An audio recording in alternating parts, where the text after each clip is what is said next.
Om Sahana Bhavatu Sahano Bhunaktu Saha Viryam Karavavahai Tejasvinavadhi Tamastu Ma Vidvishavahai.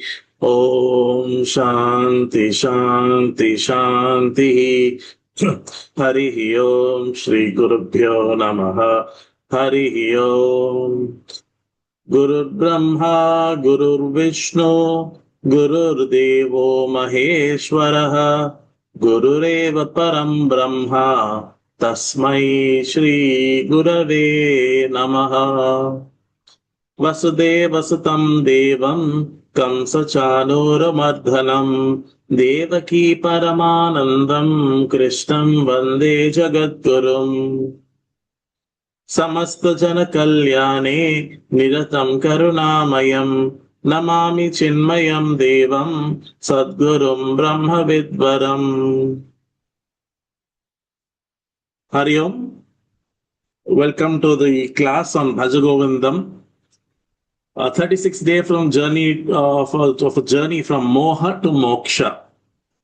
If somebody asks you, you're on the spiritual path, you're a seeker, what are you doing actually on this path? What is involved in this? Just tell that person one thing. We are moving from moha to moksha. That is, we are moving from delusion to enlightenment. And if you see, all spiritual journeys are that only. From our deluded state of consciousness, ignorance, we are going to knowledge. Asatoma, Sadgamaya, from Asat to Sat, from Tamas to Jyotit, from Mrityur to Amrita, immortality. So, we saw in the last class that where Adi Shankaracharya was talking on how to get rid of the anxiety and the passion for wealth, for acquiring wealth.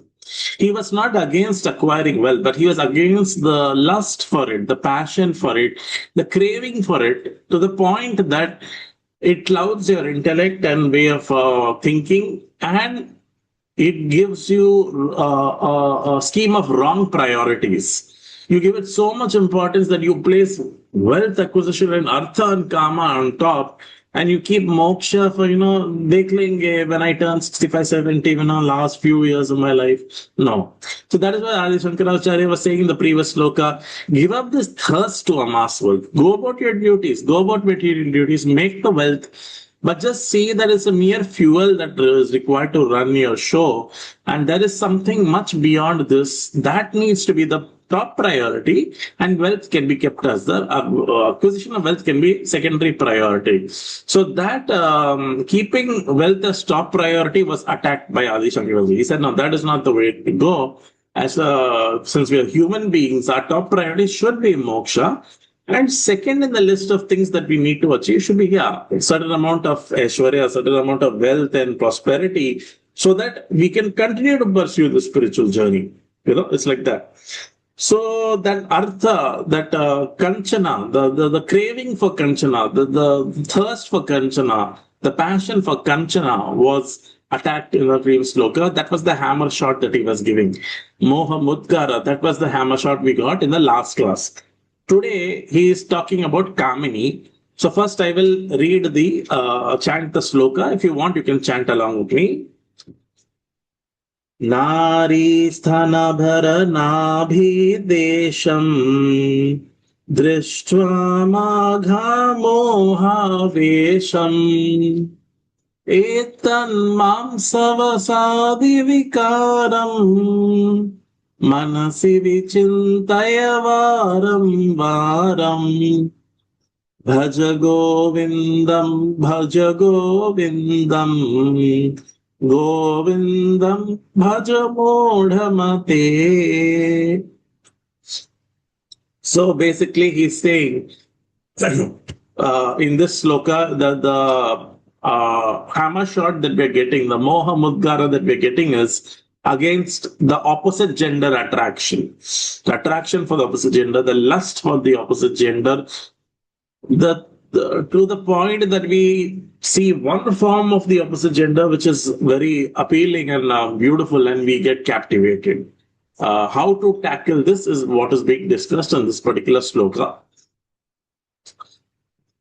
See, first of all, we need to understand that ever since Anadi Kala, since beginningless time, in all the incarnations that we have gone through, human, non-human, let it be even the Devta as a Devta in heaven, or as an animal, and whichever creature we have been embodied as prior to this birth and this birth also.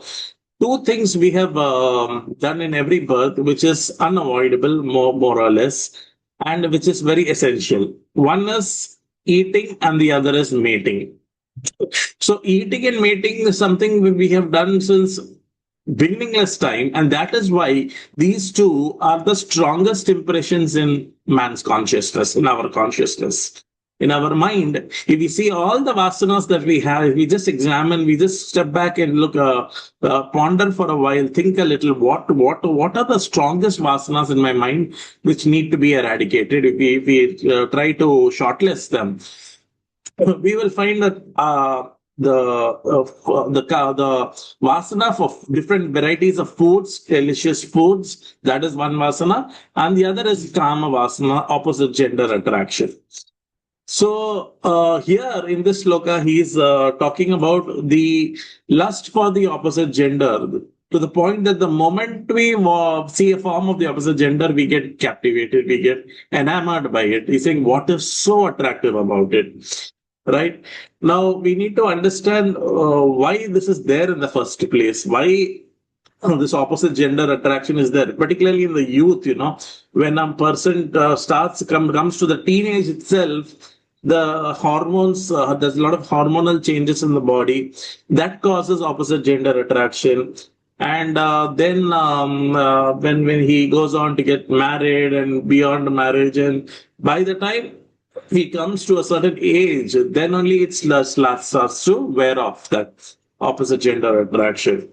Now, we must understand that this is not a bad thing. This is not something to be ashamed of, to be, oh no, I should not feel attraction to the opposite gender. I should not see, in case I happen to see a beautiful form, I should not, that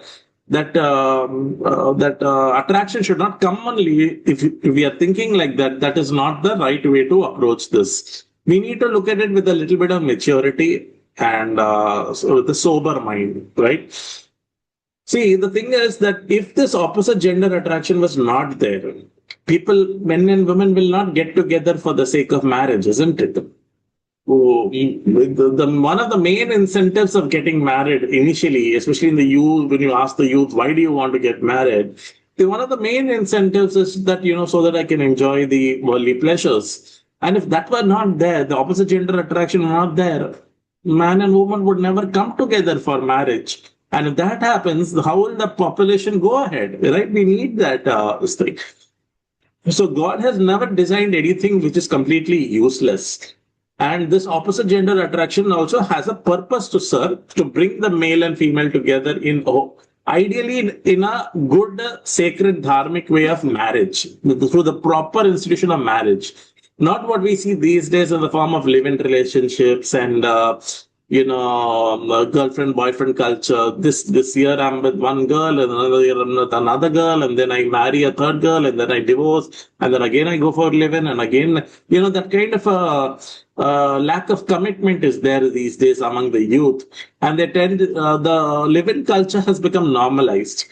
So this opposite gender attraction can be fulfilled in a proper way, in a dharmic way, through the institution of marriage. But then why is Adi Shankaracharya saying that, seeing the Nari Sthanapara Desham, the opposite gender, you should not feel that, why are you getting sick? Again, it is like similar to what we saw in this previous sloka. In the previous sloka, he said it is that craving for wealth, that lust for wealth, that passion for wealth that needs to be given up, not wealth making itself. Similarly, in this sloka, he is saying it is that lust for that opposite gender attraction and opposite gender association and all that, the craving for that passion is what he is against, and not the association with the opposite gender. He's not saying you should not go with the, you should not talk to women, you should stay away, and you should, not that kind of a thing. It's very impractical, right? If there is an office, there are going to be male employees, there will be female employees, and you will have to talk at some point, you will have to interact. So that hesitancy between gender inhibition should not be there. It should be a free flow at a talk, between the male and the female. So he's not against opposite gender interaction, but the opposite gender attraction, when it crosses its sema, it crosses its limits. That is when it's harmful, right? So, just like the thirst to amass wealth should not be there, because that will make us money minded, So one thing, there are two persons. One person is making money, the other person also making money. This person is also working in a software company, that person is also working in a, but and they're earning the same salary of, let's say, 1 lakh per month. But the point is, one person has got that, that Krishna, that thirst for it. And so it's all the time thinking about the money, how I will spend the money, where I will save it. And the money-minded consciousness should not be there, because that will prevent us from realizing the Supreme. Similarly, this opposite gender attraction, if it is there and if it is regulated, it is we fulfill it through the institution of marriage in a legitimate way, and we do not give it too much importance. We don't blow it out of proportion and make it the be all and end all of our life. Again, as I said from the first class until today, and I will continue saying this, that whenever we keep artha and kama as top priority and moksha and dharma as secondary priority, we will be unhappy also. And in the long run, we will not attain the goal also, and we'll have to reincarnate. There's no doubt about it. Any human being, if he gives artha and kama as top priority and dharma moksha as secondary, that person doesn't stand chance for attaining moksha also. So we should be very clear that dharma and moksha are the priority, artha and kama are supportive. That being the case, opposite gender attraction, as I said, is not a bad thing. But the thing is, it has to be regulated through the institution of marriage, and properly the pleasure can be enjoyed between the. So what he is saying here basically is in those cases where the lust becomes their preoccupation. This person, you'd be talking about that only, thinking about that only. That should not happen. Rather, we should be all the time thinking of the Lord. But as I said in the previous class, or the class before that, while brushing our teeth in the morning, we think of God. While having a bath, while eating, while going to office, if we are sitting in the passenger seat of the car or the auto or whatever, we can think of the Lord. Then in a break in the office, when we get a break for 15, 20 minutes, having a cup of coffee, think of the Lord. All the time satiate the mind with the thoughts of the Lord, and not with karma. Karma is a part of life, but that part should not become the whole. That part should remain a part only. Let it be okay. It's one aspect of life. In this birth, let's say I have chosen or decided to marry or not decided to marry. Okay, in case you're decided to maintain celibacy, then all the more you are not going to get into these things. And in case you say, no, I want to express this vasana, and then do it through the normal, proper, legitimate way of marriage. And now here in this loka, he's basically addressing people who are having the fever of lust. As I said, whenever you see, they're thinking of this only. That when it happens, that is a danger. This thing it is going to be very, very detrimental for our spiritual journey. So he's saying here, seeing the full bosom, seeing the body parts, the features, the dress they're wearing, and the beauty and the makeup and things like that. Let us not fall prey to maddening delusion. It's just a modification of flesh and fat. What is let's examine it. What is my body? Mass of flesh and bone. What is a woman's body? Mass of flesh and bone. Okay. What is my body made of? Sapta dhatu, the seven, the bone, the marrow, the flesh, the stool, the urine, and all that, the semen and all. And what is the woman's body made of? So again, the Sapta Dhatu. This is also 5 elements. That is also 5 elements. This is also not me. I'm not the body. I'm pure consciousness. That woman is also not the body. She is pure consciousness. And moreover, this beauty that we see, oh, but the features are so good, the looks are so nice, and the makeup and the dress and everything. The packaging was very good. That's what I was very attracted to. If you think like that, we must remember that if we just peel off one layer of the skin, we will not even want to look at that very same person. Right? They say no, physical beauty is only skin deep. It's just skin deep. And how thick is the skin? If you just, it's not even not even a millimeter, one fraction of a millimeter. If you just peel off this from head to toe, just peel it off, we'll be looking so horrible, so horrible. Oh my God, is the human body so disgusting? Yes, it is. Just superficially packaged in a very, sometimes in a very beautiful way. And for that, which is also temporary, that superficial beauty is also temporary, because there's a lot of sometimes on the internet also they put one actress when she was in her youth in the 1970s, she was looking like this. They put the young photo. And then the same actress today in 2026, she's now 65, 70 years old, how she's looking. Then you see the two, you'll be shocked. Oh, is it the same woman? Here she's looking so beautiful, and there, so unattractive. So then what were we attracted to? Just the superficial layer of the skin for a few years, and for that we are so captivated. And that is not us also. See, if I am this body and money making is the goal of life, there's no such thing as moksha, there's no life after death, then let us make as much money as possible, let us enjoy as much pleasure as possible. Artha kama is the goal of life. But that is not the case. I'm not this body, mind, intellect. We have been learning this from day one. So we should know that this is just the packaging. And in fact, not the entire body is also not beautiful. Just that layer of the skin, the half a millimeter skin layer. So and then that too in the youth only. Once that woman or that man becomes old, he or she is no longer beautiful or handsome. So the beauty is gone. So, and another thing, the Sharada Devi Mataji of Ramakrishna Mission, the consort of Ramakrishna Paramahamsa, she said, however strong or beautiful the body may be, however strong or beautiful the body may be, its culmination is in those 3 pounds of ashes. See, just because Elon Musk is a trillionaire, does that mean he will remain trillionaire throughout? He'll never become poor. He'll be able to take that wealth and go with him to Swarga. No. Likewise, beauty also.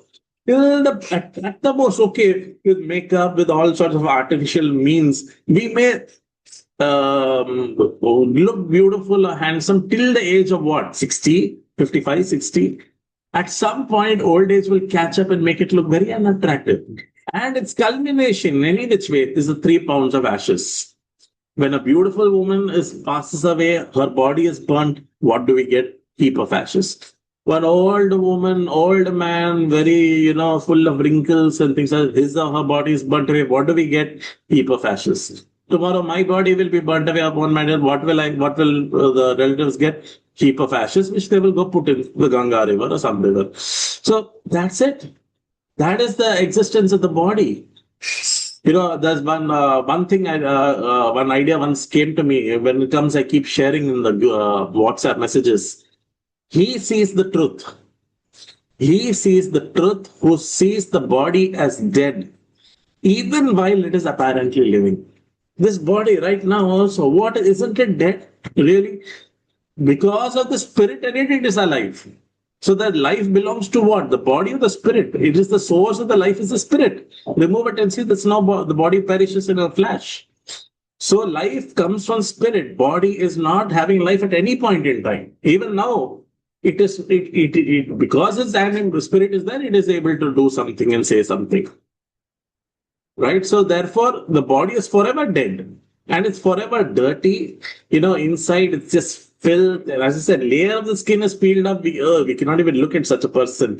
And then inside, there's pus, there's stool, there's urine, there's a lot of dirty things, inside the body, and it stinks. Every day we have to take bath, and by the time evening time comes, night time again we are not as fresh. Again next day we take bath, and so it is like it is a we have to maintain the body, and to that extent let us just take care of it, but let us not get fascinated, like a lot of matajis, like a lot of women, they put too much makeup, and so I should get rid of these dark circles, these wrinkles, and these things. Oh, I'm growing old. I'm getting wrinkles over here. Hey, you have to grow old, and will grow young old. So these kinds of things are there, and this is the part of life. Prakriti goes like that. So you cannot say, I will not grow old, and you're fighting against growing old. Rather, you focus that energy in acquiring wisdom and acquiring bhakti, to devotion to the Lord. Right? So this opposite gender attraction, as I said, it is not a bad thing, but it needs to be in a limit, regulated, and a proper dharmic, legitimate way of enjoying the pleasures. It is permitted by the scriptures also. And the thing of the opposite gender is that if we don't address it soon, then it is like compound interest. It gets worse and worse and worse with time. The body may get old, but the vasana never gets old. That's why sometimes there are old people also who are attracted to young women and young faces and things like that in the old age also. So it is for up to us, and the solution is also there here. Now, with regard to the solution, okay, so suppose there is a person owing to whatever, it could be genes, it could be genetic, it could be purva janma papa, it could be whatever reason, is this person is suffering from that fever of lust, opposite gender. Whenever he is thinking, whenever he sees any beautiful face, he gets captivated. So that person is suffering from this problem of lust. What is the solution then? Now, before going to the solution that Adi Shankara has given in the last part of this verse this verse, there are some solutions which are there in the yoga system of philosophy and our Vedanta as well. One is that we can listen to the Ras Leela story of Lord Krishna in the Srimad Bhagavatam. Srimad Bhagavatam, 10th canto, I think chapter 29 to 33, that is the Rasa Leela section. It is given over there in the Falashruti of the Rasa Leela. In the Bhagavatam, it is said that those who listen to this, they develop devotion towards Narayana, towards Krishna, and they shake off this lust that is there in the heart, that it gets cleansed. And if not in one Shravanam, if you do every day for a month, 2 months regularly, in a short time, we will see we have come out of that craving, that lust for the opposite gender and its attractions and things like that. So the Ras Leela story, that is one solution. Second solution, now is from the yoga system of philosophy. There is a mudra called Kama Jayi Mudra. You can Google it or you can watch it on YouTube also. Basically, this thumb is there and this index finger is there, right? Like how Chin Mudra we do like this. In this mudra, the Kamajayi Mudra, this thumb, we press it, we press this finger against this thumb, on, not here, but on top of it. Because here is where a lot of Rajogun is there. And lust is all about Rajogun. We need to get rid of that, remove that. So keep the finger on this thumb and fold it like this. And similarly, this finger also on this thumb and fold it like this and hold the position. And do your meditation, do your japa. So in japa, meditation, we're doing some sadhana you're doing, or you're sitting free. Along with the chanting that you're doing, you can just hold this Kamajayi Mudra, and that helps in reducing, eliminating the passion from the system. Apart from that, there is this Ashwini Mudra, which is very good, and which is basically involves the you pick up the portion down. You just the genital region. You pull it up a little. You hold the breath, and then you exhale. You inhale. You pull up the region down there, and you pull it up. I'll send the video. That's a better thing. You can watch it. And you hold it like that, and then slowly release that bottom region, that at the Mula Dhara Swadhisthana, you raise it up, lock it, in a lock, and then you exhale and release this thing. It's called Ashwini Mudra. It also gives a lot of energy and stamina also. That's just called Ashwini. Horses, full of energy and stamina. It gives you that, and it takes your mind away from those kinds of negative thoughts and negative thinking. So Kamajayi Mudra, Rasleela story, Ashwini Mudra, and now the best of all is, if possible, if you're a youngster and you can do it, or if you're old but you're still fit and you can do it, is the Sarvangasana. Sarvangasana, again, I will share the video with both of you who have come for the class in case you would like to learn it. The Swami Sivananda, that is Pujya Gurudev's Diksha Guru, he said that Sarvangasana is an perfect asana for maintaining brahmacharya. The best asana for maintaining brahmacharya, according to Swami Sivananda, is Sarvangasana. Basically, you raise your legs up like that. It's not Shirshasana. Shirshasana, you're standing on your head. But this is on your back, on your neck. You go up like that. You go behind and then you come back down also. And you have to hold there for some time, a few seconds. So that also I will share the video. You can learn Sarvangasana, or you can learn it from an organization, or you can just learn it on YouTube. See, certain techniques we can learn on YouTube also and practice. There's no harm in that. Small mudras like this, and Ashwini Mudra, and all these kinds of things. Shitali Pranayama. These simple techniques we can learn online on YouTube. There's no harm, there's no restriction. But certain techniques like the Kriya Yoga of Mavtar Babaji or the Sudarshan Kriya, these kinds of techniques which are very profound should be learnt only in the Guru Parampara of that particular organization, the lineage. Go there, sign up for the course and learn. Can I add something here? Yes, Akka, tell me. Sarvangasana is an advanced asana. It requires us to first relax our body completely. Because if we get it wrong, we'll completely, See, that's what I said. For those who are young, and those who are fit enough, they can do Sarvangasana. If you are, let's say older people can do it. See, till the age of 60, anybody can do Sarvangasana. If you have a heart condition, better not to do it. Anybody with a heart condition. But if you're learning it first time, go to a teacher. Yes, correct. I agree with that. Yes, correct. That's a good point. Actually, even Sarvangasana, better you go learn it from a teacher. And because mudras, okay, very much you can do it on the watching on YouTube, but Sarvangasana and certain other asanas which are more, demanding, and you have to be very perfect in it. You have to do it correctly. It's always good to sign up for a course. Yoga courses are there across organizations. Just we can sign up for that and learn it through the proper channel. And especially techniques like Mavtar Babaji's Kriya Yoga, Sudarshan Kriya, these kinds of Kriyas which are taught by many organizations. We should never practice it on our own. We should go to the organization, the Guru Parampara, learn it, including Sarvangasana, Surya Namaskar, all these things. It's always good to go through the organization. And also we have to see our heart condition or have heart problems. We should not have other, health issues. And we should be physically fit, especially Sarvangasana is not, is somebody who's very overweight and very, not comfortable with this and is not physically fit. Then doing Sarvangasana is very difficult for such a person. Because you have to put your legs back and you go like that, Many people can't do it. Done in stages. They teach us. If you go to a teacher, they will teach you to first raise your leg first. And then slowly you have to see how much it goes behind. Yes. Somebody is learning it from the video. They may think I'll push more. And then that could be tragic, because no. That is what. So better these kinds of yoga. So that.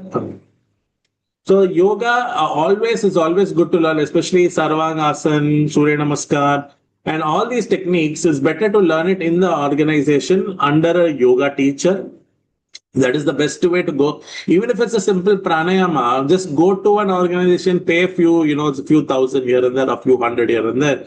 Pay it, learn the proper way of doing it. And but certain things like Kamajayi Mudra and things like that, we can always learn it on YouTube. So that is a good point, that Sarvangasana, better you learn it in a organization.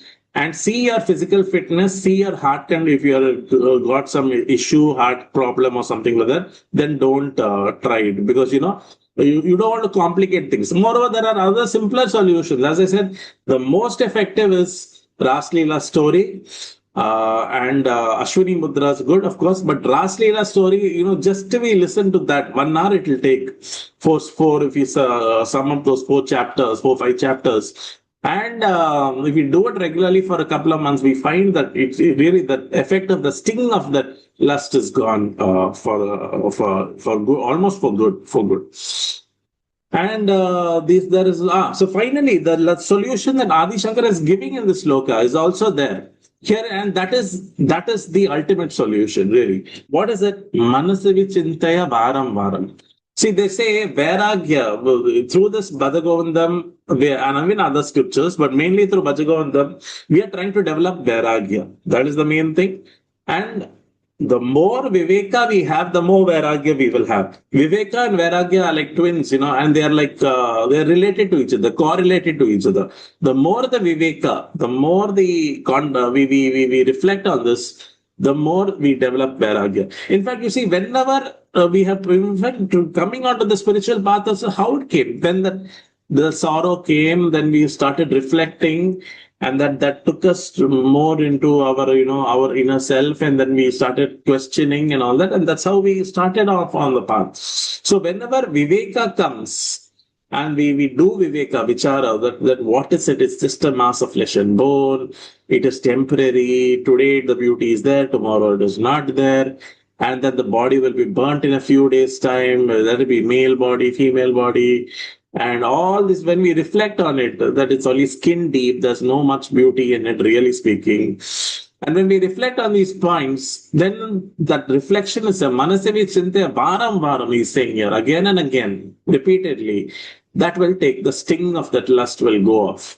It's not that we'll never be attracted to any woman ever again, and that's another thing. We should not ever think that we have conquered kama. We should never have this thought, even if we have got lot of control over, we have no attraction for anyone, still we should never think I have conquered kama, because there is a story in this regarding this in the Vishnu Puran. If you see, I'll in fact send that video also. Vishnu Puran, Narada is going to Vishnuji and saying that, I have conquered kama, even Shiva could not conquer, he fell in prey once, but I conquered it, and Indra and Apsaras, I didn't get distracted. He got very proud that he's conquered kama. And Vishnu and Lakshmi ji, they didn't like the idea. They said he's become egoistic and he's got arrogance. They wanted to teach, Vishnu ji wanted to teach him a lesson. And the story goes on that he sends him to a mysterious city, village, where he sees a marriage is going on. He sees the young girl and he's very captivated and he wants to marry her, and he goes to the Swayamvar, and then at that time Vishnuji makes the Narada like one Vanar, with his mouth like this and all, like a Vanar, and everybody's laughing at him. He's wondering, why is everybody laughing at me? I've also come for the Swayamvar. I want to marry this woman. She's so beautiful. And then when after all that is going on, then when he later sees his reflection in the water, Buddha gets shocked. He says, who made this thing to me and all that? And then he later discovers that it is Vishnuji who did this, and it seems he gave a curse to Vishnuji that you will, when your next Ram Avatar comes, before the Ram Avatar, you will have to take help from the Vanars itself. He said like that. So basically, the summary of that story is never think that I have conquered karma, because it is very, very difficult. In the Big Gita also, Krishna says that the senses are so strong and impetuous, O Arjuna, they forcibly seize the mind of even of a man of discrimination who's endeavoring for liberation. So even the Mahatmas, they get attracted from time to time. Although they will not waste their energies in that, but their attraction cannot be denied even by them in so many cases. Buddha was tested. Buddha was at the final stages. The Mura demon had come to test him, which is basically lustful thoughts. But Buddha overcame. So it is not so easy to overcome this karma. We should know that. But at the same time, we should not fall prey to all the time thinking of these kinds of things. This is just a small part of life. It is not the whole thing. Right? So whenever any aspect of life, which is a part of life, we blow it out of proportion and give it too much importance, then we are going to pay the price for it. So this is what he's saying in this particular sloka, that whenever this opposite gender attraction comes, use your gray matter, use your sword of discrimination, that the body is perishable, it's a mass of flesh and bone, the beauty is skin deep, it is temporary, and that is not the goal of life anyway, also. And we are not the body, we are pure consciousness and all that. So this is the thing. So this is it's now 7:11 now. We have another 18 minutes to go. So we'll have a guided meditation. First class we did the guided meditation. Then second class we had a screening of videos. I select a few video clips I selected for about 15 minutes we were watching. Now for 15 to 18 minutes we will just do a small meditation, guided meditation.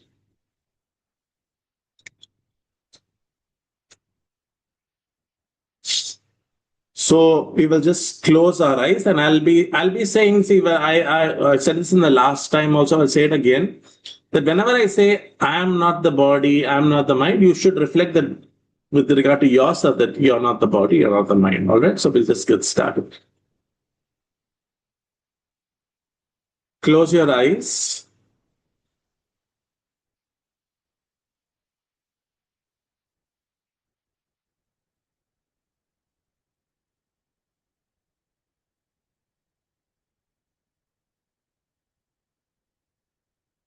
Become aware of your breath.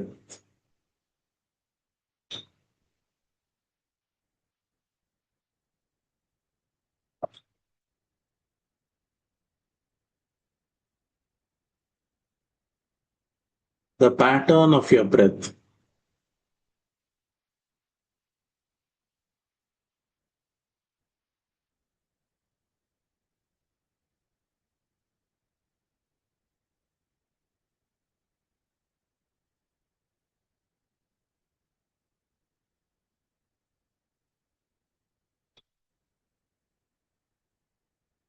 Become aware of your mind.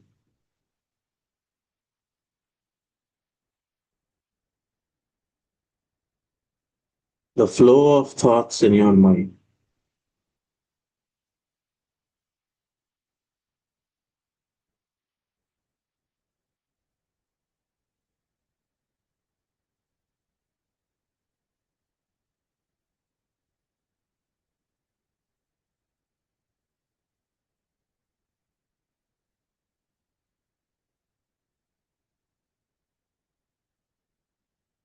Do not resist any thought or emotion.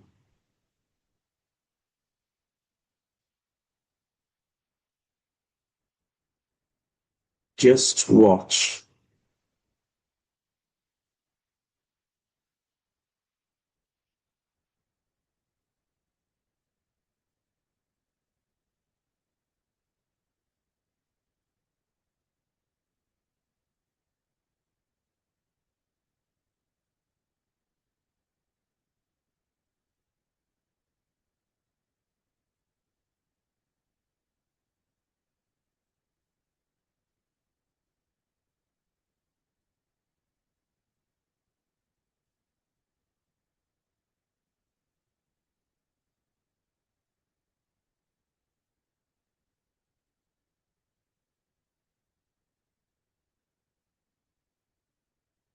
The one who's watching the mind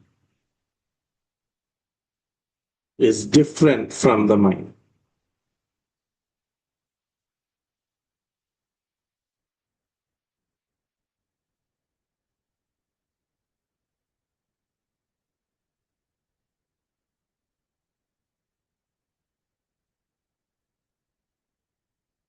I am not the mind. I am watching the mind.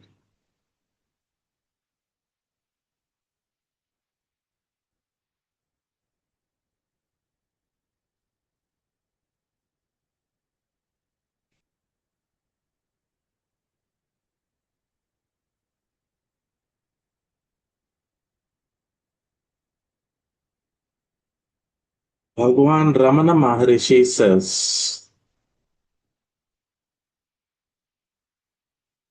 all that is required to realize the self is to be still.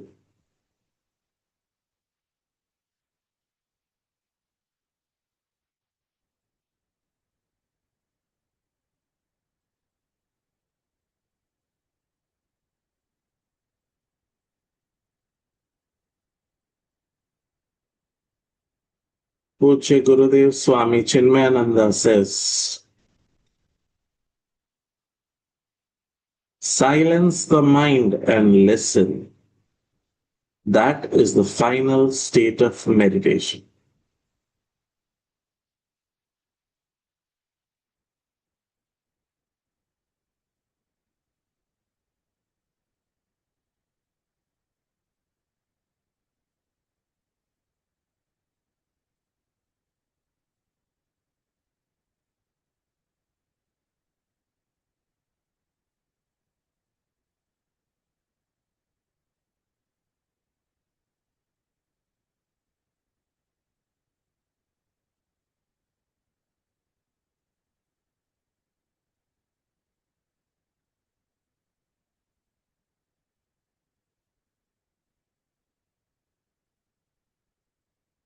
There never was a time when I did not exist,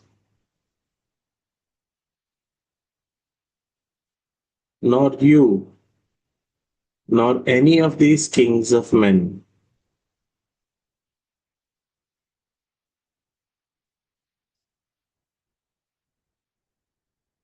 And nor will there be a time in the future when all of us shall cease to be.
Billions of years ago,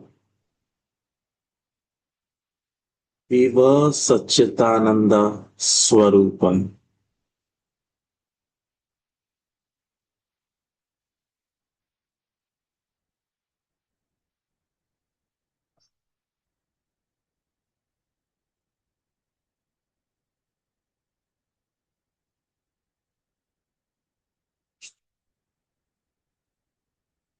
Today,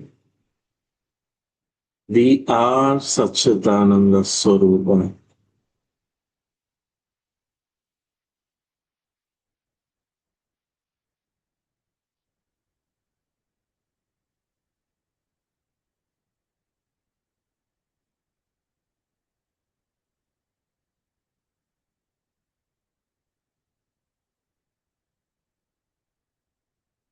Billions of years down the line, we shall continue to remain Satchitananda Swarupa.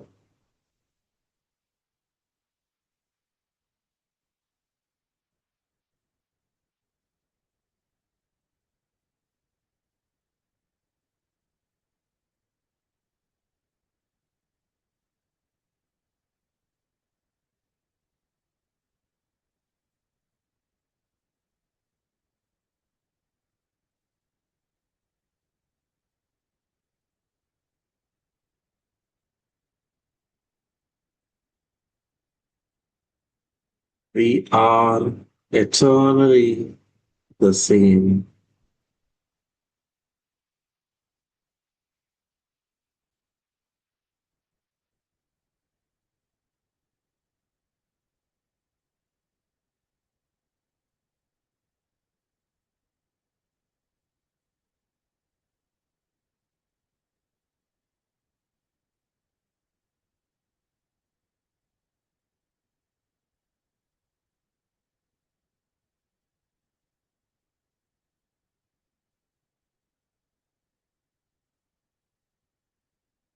Chidananda Rupa Shivoham Shivoham.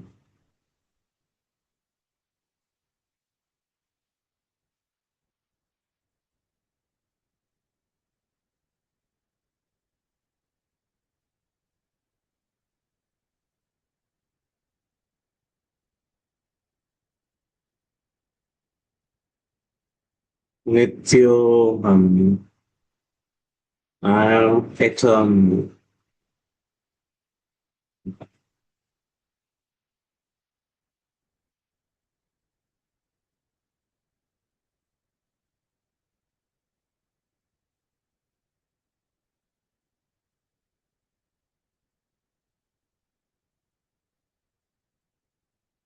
Shuddhoham.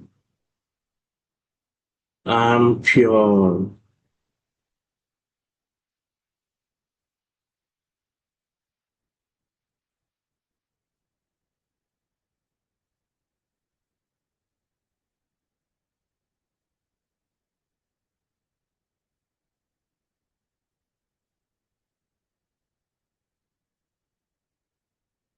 Buddhoham. I am enlightened.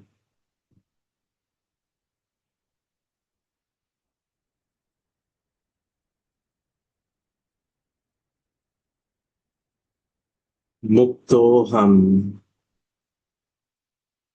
I am free. Eternally free.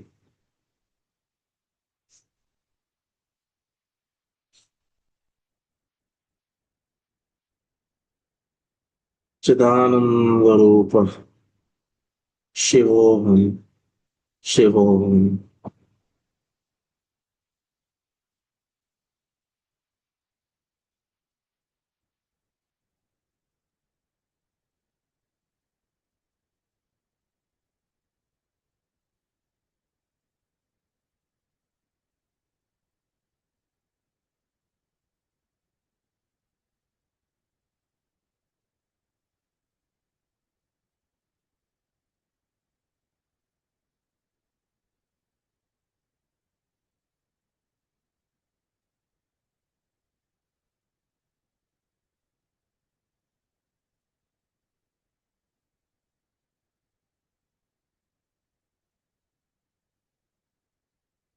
Whenever we feel complete, we will slowly and gradually open our eyes.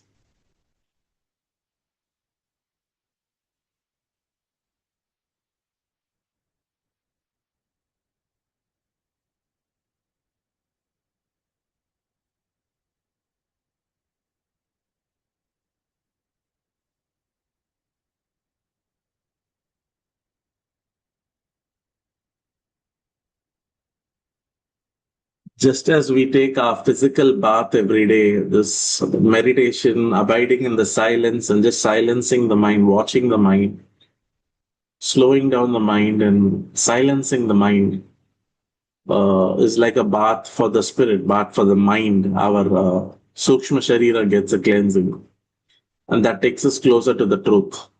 So I hope you liked the session. I hope you liked the guided meditation. Any thoughts? Would you like to add something? Any points you would like to make, Janaki Akka or Lakshmi Amma? Thank you, Tambi. It was wonderful, especially the meditation was very intense. Okay, you liked the meditation. It was good. Okay, good. Yeah, because the thing is, theory is needed. We need the inputs, we need the clarity, we need all that. But we need to go beyond that also.